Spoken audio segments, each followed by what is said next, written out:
ચાલો બાળકો, આજે આપણે વર્ણ વ્યવસ્થાની વાત કરવાના છીએ.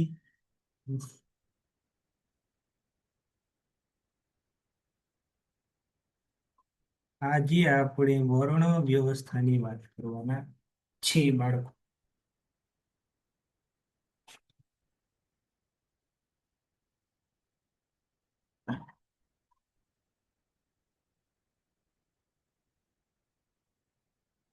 હમ. સૌથી પહેલા આપણે બાળકો ગુજરાતી સ્વરની વાત કરવાના છીએ. તો ગુજરાતી સ્વરમાં કયા કયા સ્વર આવે છે? તો કે એક અ, એક આ, એક હસ્વ ઈ, એક દીર્ઘ ઈ. આ બે સ્વરમાં ખાસ બાળકો ધ્યાન રાખજો. એક હસ્વ ઈ છે જેનું પાંખિયું ટૂંકું હોય છે. દીર્ઘ ઈ છે જેનું પાંખિયું લાંબુ હોય છે. એના પછી તો કે હસ્વ ઉ, દીર્ઘ ઉ, ઋષિનો રૂ, એ, ઐ, ઓ, ઔ. આ બધે બધા સ્વર છે એ કયા સ્વર છે? ગુજરાતીના સ્વર છે બાળકો. ખાસ ધ્યાન રાખજો. આને કહેવાય ગુજરાતીના સ્વર.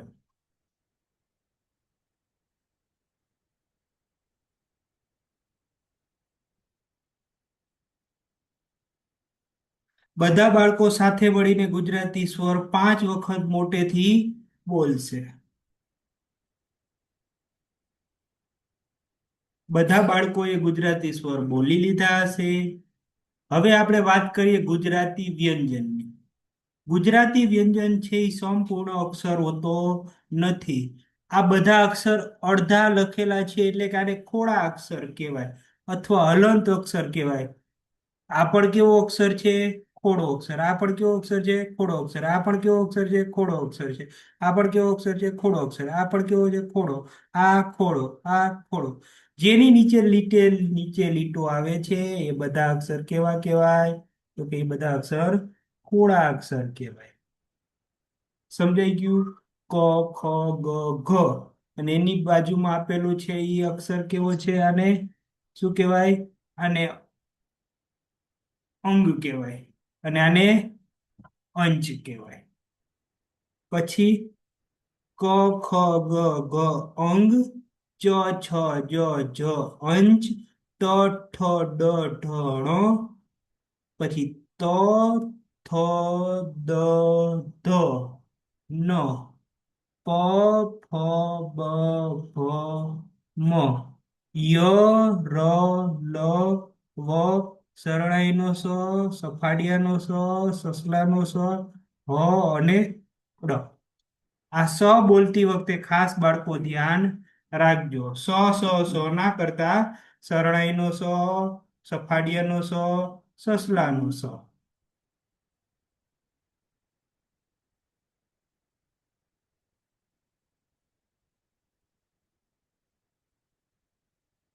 હવે બધા જ બાળકો 5 વખત ગુજરાતી વ્યંજન બોલશે.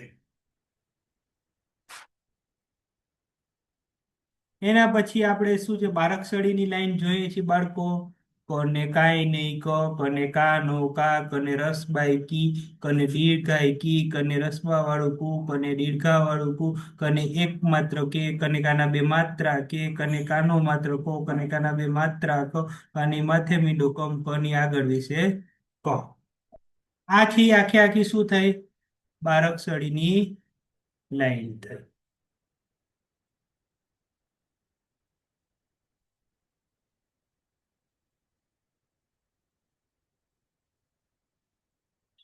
હમ.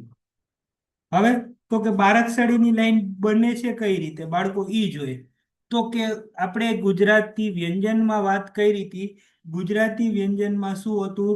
તો કે સાહેબ ખોડો ક આવતો હતો. હવે ખોડા ક ની સાથે અ સ્વર પડી જાય તો શું બને? ક બને. એની સાથે આ સ્વર ભળી જાય તો શું બને? કા બને. એ જ રીતે અહીંયા આપેલું છે. શું છે? તો કે ક, ક ની સાથે અ, કા એની સાથે આ. આવી રીતે શું છે? તો કે બારાક્ષરીની લાઈન બને છે. બારાક્ષરીની લાઈનમાંથી આપણે સ્વર અલગ કાઢીએ એટલે આપણે મળે ઈ બારાક્ષરીના અથવા બારાખડીના સ્વર મળે. તો એની અંદર કયા કયા છે? તો કે અ, આ, હસ્વઈ, દીર્ઘ ઈ, હસ્વ ઉ, દીર્ઘ ઉ, એ, ઐ, ઓ, ઔ, અને અ. આ છે એ બધા કેવા સ્વર છે? બારાક્ષરીના સ્વર કહેવાય. અને બારાક્ષરીના સ્વરથી અને વ્યંજન ભેગા મળે એટલે બનાવે છે બારાક્ષરીની લાઈન બનાવે છે.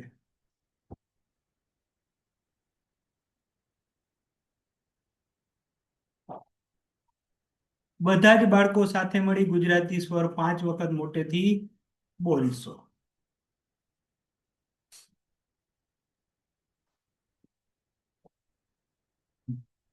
અહીંયા બાળકો આપણે આપેલું છે ગુજરાતી વ્યંજન સાથે અ સ્વર ભળતા કક્કો બને. ખાસ ધ્યાન રાખજો બાળકો. આ શું હતું? આપણે આગળ જોઈ ગયા જેમ કે ક, ખ, ગ, ઘ, અંગ, ચ, છ, જ, જ, અંચ, ટ, ઠ, ડ, ઢ, ણ, ત, થ, દ, ધ, ન, પ, ફ, બ, ભ, મ, ય, ર, લ, વ, સ. નહીં, ખોટું બોલો છો સાહેબ. શરણાઈનો સ, સફાડિયાનો સ, સસલાનો સ, હ અને ડ. આ બધે બધા છે એ શું છે? ગુજરાતી વ્યંજન છે. એની સાથે અ સ્વર ભળી જાય.